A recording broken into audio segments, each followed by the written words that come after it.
This is News Channel 20 at 10. Ending the budget crisis, how close they could be to passing the Senate's grand bargain. Plus, starting a conversation, how UIS reached out to students with questions over the president's immigration stances. And tax increase proposals if any of the mayor's proposed increases were approved by City Council. Thank you for joining us. I'm John Rieger. And I'm Stacy Skryzak. Temperatures already falling tonight across central Illinois, preparing for some winter weather.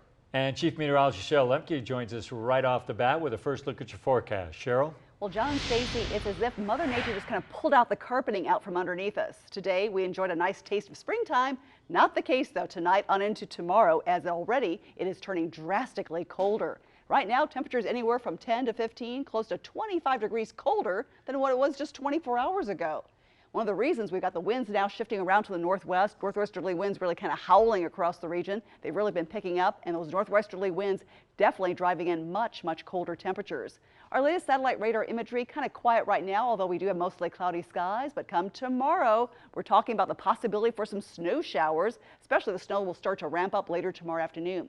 I'll let you know how much snow to expect and how long this cold, wintry weather plans to stick around. Your full forecast in just a few minutes. Capital City Watch. It will now cost visitors more to stay in Springfield. Tonight, aldermen voted to raise the city's hotel-motel tax by 1%. News Channel 20's Lindsay Haas joins us in studio to explain what the change means for the capital city. Lindsay? Stacy, there were 4 proposed tax increases voted on by aldermen tonight. Only the hotel-motel tax increase was approved. The change raises the tax from 6 to 7%, which is projected to generate $600,000 next fiscal year. $500,000 of that will be paid toward cash-strapped Oak Ridge Cemetery. The remaining $100,000 will be used to promote tourism in downtown Springfield or for projects at the Convention and Visitors Bureau. 6 out of 10 aldermen voted yes to the plan. It was also supported by the Springfield Hotel Lodging Association, with the hope that an advisory committee will be created to oversee how the excess funding is used. Aldermen who voted no say they aren't in favor of the funds being designated for downtown only. If we start identifying money that's going to be used for a specific part of the city, cutting out every other aspect of the city, it's going to come back to bite us in the butt sooner or later. Aldermen rejected tax increases for sales, telecommunications, and natural gas. Springfield missed its projected revenues by more than $3 million, and that's expected to be even higher next fiscal year. Mayor Jim Langfelder says the city will cut spending and delay hirings, 2 ideas proposed by a group of aldermen. Stacy? Thank you, Lindsay, for that report. Mayor Jim Langfelder also says the city is going to come up with a plan of action to address the recent spike of violence in downtown Springfield. Just this past Sunday, a man was stabbed during a brawl outside of Wet Bar. This after a large fight downtown on New Year's Eve. Langfelder says he doesn't want to penalize the bars that don't cause problems by taking away 3 a.m. liquor licenses altogether. I talked to the chief about having a broad-based plan and then meeting with the bar owners and said, here's our plan of action moving forward, and then get their feedback on it, and if they have recommendations, we'll take that into consideration, but it will be applied to all 3 a.m. licenses. Langfelder says he has put a ban on any new 3 a.m. liquor licenses while the city works to stop the violence.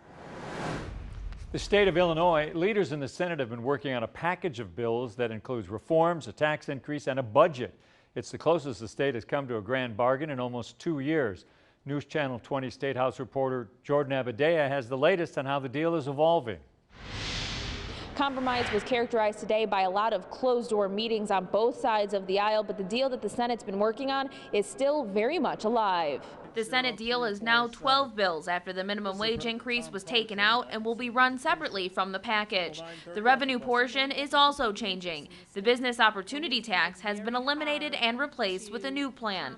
To bring in revenue, the state will actually lower the sales tax rate and widen the base by including things like food and drugs into the mix. Senators say the deal is still fluid, but they're cautiously optimistic there's still hope to pass it. You know, I'm not going to read anything into it, but there's some major issues that still need more work. workers' comp being one of them. I mean, there needs to be more reforms in this package, and cuts. I mean, you're looking for more reforms and more cuts. Votes could be taken on some of the less controversial parts of the package as soon as tomorrow. At the Capitol, Jordan Abadea, News Channel 20. And be sure to stay with News Channel 20 for continuing coverage of the state of Illinois. You can find updates both on air and on our website, newschannel20.com, and on social media. Developing now, we're following some developing news out of Rantoul tonight, where Illinois State Police are investigating a shooting at a gas station. According to our sister station, Fox Champaign, shots were fired at a car at a gas station, leaving multiple bullet holes in the vehicle. Right now, one suspect has been taken into custody after fleeing the scene. No one was injured in the shooting. Crime Watch. A Pawnee man accused of intentionally hitting a man with his vehicle is now facing attempted murder charges. According to the Sangamon County State's Attorney, 21-year-old Guy Whitlow hit the victim in Auburn last Thursday. He was arrested a short time later. The victim suffered serious injuries. However, there's no word on his condition. University of Illinois police are still investigating a sexual assault that occurred at a fraternity house over the weekend. Officials say they are gathering information through their campus security authorities, where the victim gives details of the incident to someone they trust, who then reports it to police. As the investigation continues, some students say the university must do more to raise awareness about sexual assault on campus. New tonight, federal judges heard arguments over President Donald Trump's recent travel ban today. Several states have filed lawsuits saying the order discriminates against Muslims.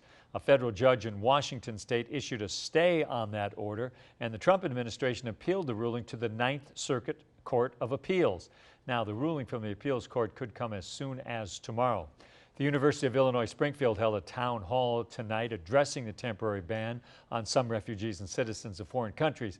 The event was a chance for students worried about the ban to speak out. News Channel 20's Esther Kwan was there and joins us now with more. Esther? John, organizers say the town hall meeting tonight was a chance for students, faculty, and members of the community to learn more about what that ban actually is and also what it could mean for them.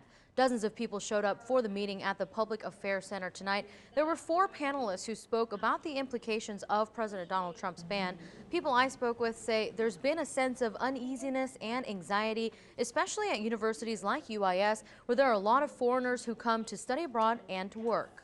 People were concerned about the nature of the ban itself and whether it is targeting a particular religion or not, how the Constitution applies to this issue, how it applies to individuals who are here, what rights people can expect to have, and how those might be enforced in the courts. Almost 20% of UIS students are international students, and there are about 30 foreigners who are employed by the school. A UIS official tells me the hiring of a new employee has been held up because of the ban. Back to you. Thank you, Esther. Coming up next, a controversial cabinet nominee is sworn in, but some lawmakers still speaking out about Betsy DeVos becoming the new Secretary of Education. And later, Illinois looks to pick up its first road win of the season against an in-state rival, Northwestern. Would it be an upset in Evanston? Donnie Tillman has the answer, and lots of action later in sports. You're watching News Channel 20 at 10 with John Rieger, Stacy Skryzak, Chief Meteorologist Cheryl Lemke, and Sports with Donnie Tillman. This is News Channel 20 at 10.